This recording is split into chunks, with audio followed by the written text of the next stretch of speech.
twongeye kugusuza wowe wahisemo neza ugahitamo gukurikira iyi channel ikugezaho byinshi, channel ikugezaho ibyiza bitandukanye harimo n'ino nkuru Urujeni. Tukaba tugeze kuri episode yacu ya 7, episode iganjemo amarangamutima, episode iganjemo amatsiko warutegereje. Tukaba tugusaba kutajya kure ni mukanya. Reka dukomeze n'inkuru yacu Urujeni episode yacu ya 7 duherukana ubwo Shadia yari yahigiye ko byanga bikunda azongera kubona Idris yakunze, ubwo yari yahigiye kumwigarurira ariko bikanga. Dutangiriye kwa Ketia aho yari yamusuye amubwira ibyamubayeho, amubwira ko atazigera amuhara ndetse azakora ibishoboka byose ngo amwigarurire. Ketia yaremeye, amugira inama, aramubwira ati niba wenda byakunda ukabona nimero yiwe ukaba wamuhamagara mukavugana, nta kibazo, uzagerageza amahirwe yawe.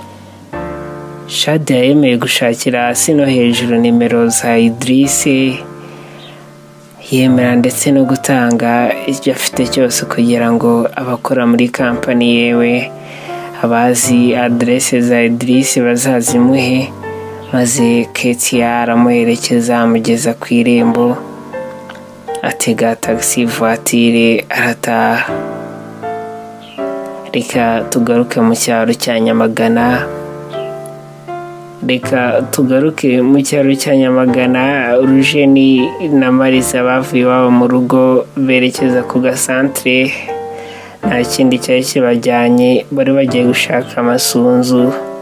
Masunzu ni wa musore wari ufite butike ndetse wari ufite telefone, aho yari ifite bakeya muri iyo karitsiye.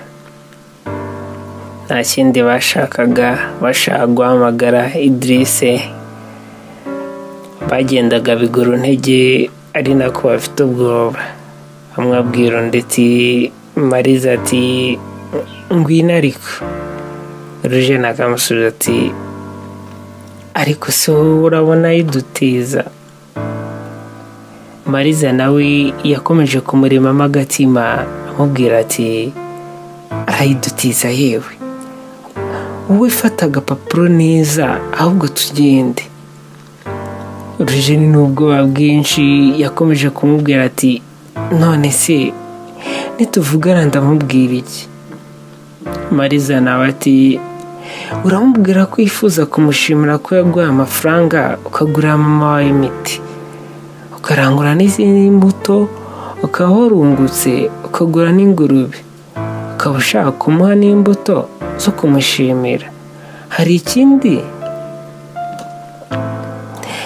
Bakomeje kugenda bageze ku gasantere aho Masunzu yari afite butike acururizamo. Binjiramo bakomeza kwitegereza hejuru, birumvikana nk'abantu batari baje kugura, ubwoba n'isoni byari byabaganje. Masunzu akibabona nk'umusore yatangiye kwiyemera ati karibu disi. Kwa Masunzu nta kintu kibuze, umukire wo muri karitsiye, murashaka iki ngo tubahe? Byose birahari, yaba amandazi, fanta, imigati, ibintu byose birahari n'amafaranga arahari, ahubwo mwe mumbwira icyo mushaka. Urujeni na Marisa bagize isoni, bararebana, baraseka, batangira gusigana. Urujeni ati mubwire se. Marisa nawe ati nawe mubwira ariko. Masunzu yakomeje kubitegereza, akomeza kwitanguranwa, maze arababwira ati uyu mumbwire nta kibazo, mushaka iki? Mushaka kumbaho iki? Abakobwa beza nkamwe? Urujeni n'ubwoba bwinshi yaramusubije ati oya nta mafaranga dufite. Masunzu wahoranaga ijambo muri butike yahise amubwira ati kwa Masunzu ntacyo wabura, umukobwa mwiza nkawe se fata icyo ushaka rwose, ngize amahirwe ndakubonye nari nanakubuze, mperuka ngukurikira inyuma ntundebe, uri umukobwa utagira ukusa, ubereye Masunzu w'umukire pe muri aka gace. Amaso yawe, inzobe yawe nyine nako wowe ntacyo waburana Masunzu, kireka icyo udashaka. Urujeni n'isoni nyinshi yaramusubije ati murakoze, ariko hari ikindi twari tuje kugusaba. Masunzu nawe ati mumbwire rwose nta kibazo, mushaka iki?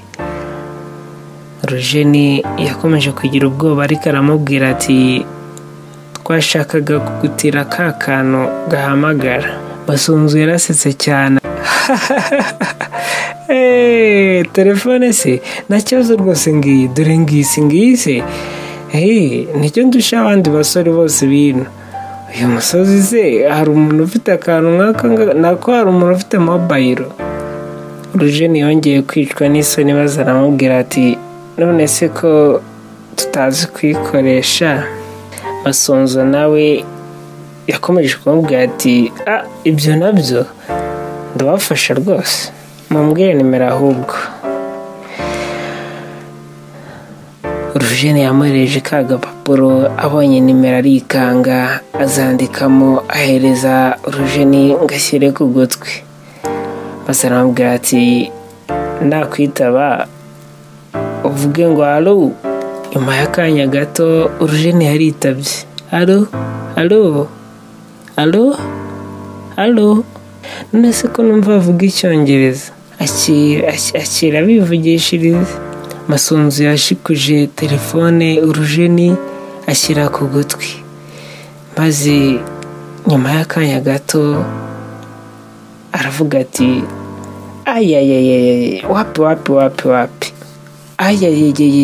wapi wapi. Uyu mukobwa uri kuvuga icyongereza ari kuvuga ko telefone y'uno muntu ishimije. Njyewe rega narize, njyewe nzi icyongereza ndabyumva, ibintu byose bavuga njyewe mba mbyumva. Urujeni yongeye gucika intege maze aramubaza ati none se ubwo?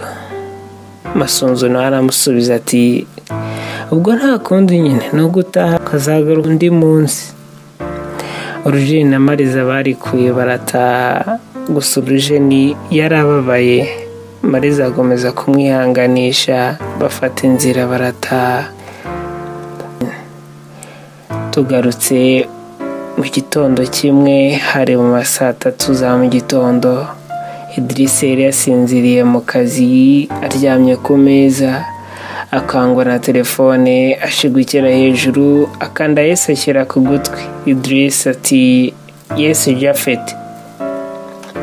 Japhet yaramusubije ati hello Idris, umeze ute se?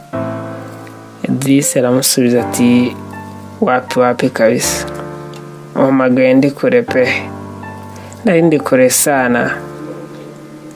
Japhet wari inshuti ye yongeye kumubwira ati uri kure gute se noneho? Idris ntabwo yamuhishe, yaramubwira ati umva bro, muri iyi minsi ndi mu nzozi bisa n'urukundo, uzi ko ejo bundi nagiye gutembera nahuriye n'umukobwa none yambujije amahoro, ndigomuriza nkamubona ntakubeshye, ubu n'akazi kananiye pe. Idris yongeye guseka ati none se tubyemere nawe ugeze mu rukundo? Uwo mukobwa abanza ari umwana wa Bill Gates tu, nkurikije ukuntu uba wapinze uwo nguwo wajaje pe. Idris wari wicishije bugufi yongeye kumubwira ati wapi nta birenze mwana, gusa iby'urukundo uvuga bisa nabyo. Nako nibyo kabisa, ahubwo nabuze icyo nakora, ndibaza uko nabigenza byanyobeye. Japhet mushuti wa Idris yaramubwiye ati mwatandukanye se gutyo nta adresse wamusigiye? Idris aramusubiza ati narazimusigiye ariko yambwiye ko nta telefone agiye ndetse ko no mu rusisiro rw'abaye ifite ari mbarwa. Japhet yaratangaye cyane maze aramubwira ati ntibishoboka, wiki gusa uwo mukobwa niwe wagukuye mu byawe?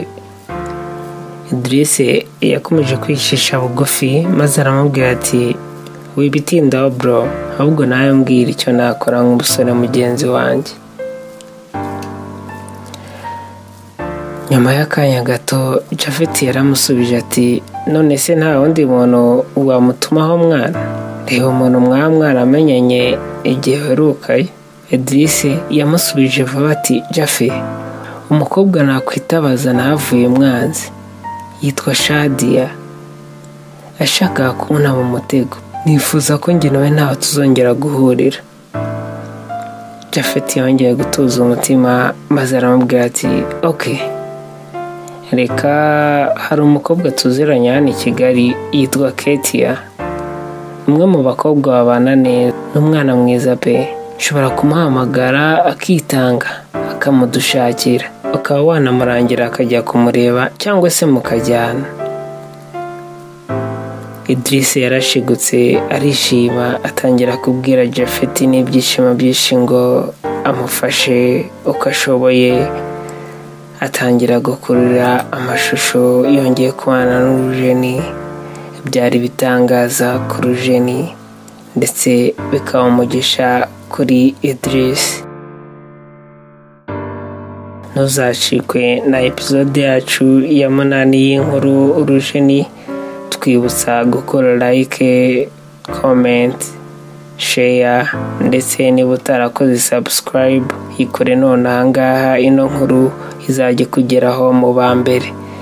Ntuzacikwe na episode ya 8. Naho ubutaha.